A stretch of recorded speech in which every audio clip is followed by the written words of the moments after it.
নমস্কাৰ, মই অংকিতা গুপ্তা ডিব্ৰুগড় কলেজৰ এজনী ছাত্ৰী আৰু NSS ভলেণ্টিয়াৰ।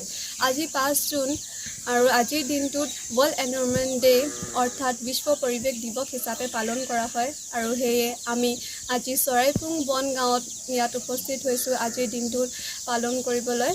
আজিৰ দিনটো পালন কৰা হিচাপে আমি LP স্কুল চৰাইপুঙত আমি বিভিন্ন ধৰণৰ কাৰ্যসূচী আয়োজিত কৰিলোঁ। যেনেদৰে আমি আজি চিত্ৰ আঁকা কম্পিটিশ্যন আয়োজিত কৰিলোঁ আৰু এটা কথা বিতৰণ কৰিলোঁ আজিৰ দিনটোৰ উপলক্ষে, আৰু বিভিন্ন ধৰণৰ কথা আৰু সজাগতা প্ৰদান কৰিবলৈ আমি চেষ্টা কৰিলোঁ।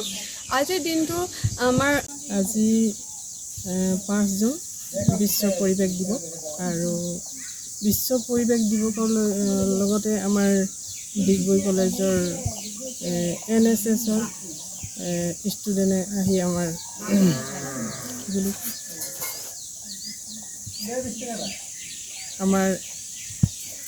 চিত্ৰাংকন প্ৰতিযোগিতা ছাত্ৰ ছাত্ৰীৰ মাজত প্ৰতিযোগিতামূলক প্ৰতিযোগিতা পাতিছে, আৰু সেই উপলক্ষে আজি আমাৰ প্ৰতিযোগিতা ইতিমধ্যে হৈ যোৱাৰ পাছত আমাৰ পুৰস্কৃত কৰিলে আমাৰ কলেজৰ ছাত্ৰ ছাত্ৰীসকলে। আৰু লগতে আমাৰ বিশ্ব পৰিৱেশ দিৱসৰ দিনাখন আমাৰ যিহেতু গছপুলি ৰুবলগীয়া দিন হয় আজি, কিন্তু বৰ্তমান এতিয়ালৈকে গছপুলি ৰোপণ হোৱা নাই। এতিয়া সময় আছে, আমি গছপুলি ৰোপণ কৰিম বুলি ভাবি আছোঁ।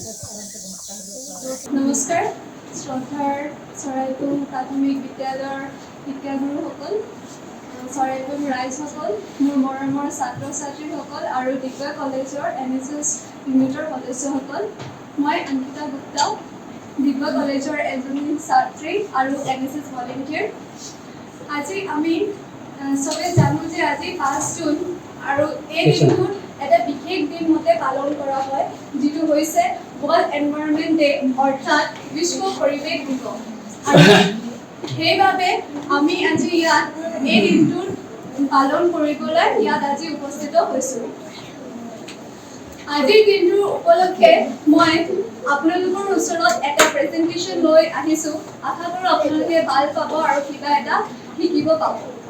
আজি এই প্ৰেজেণ্টেশ্যনৰ জৰিয়তে আমি বহুত কথা আলোচনা কৰিম, যেনেদৰে বিশ্ব পৰিৱেশ দিৱস কি হয়, কিয় পালন কৰা হয়, পৰিৱেশৰ অৰ্থ কি, পৰিৱেশ বুলিলে আমি কি বুজো, পৰিৱেশৰ পৰা আমি কি পাওঁ, আমাক কি এনেকা কাম কৰিব লাগে নালাগে, পৰিৱেশ সংৰক্ষণ মানে কি আৰু কিয় কৰা হয়, এনেকা বিভিন্ন ধৰণৰ কথা আমি আজি এই প্ৰেজেণ্টেশ্যনৰ জৰিয়তে আলোচনা কৰিম।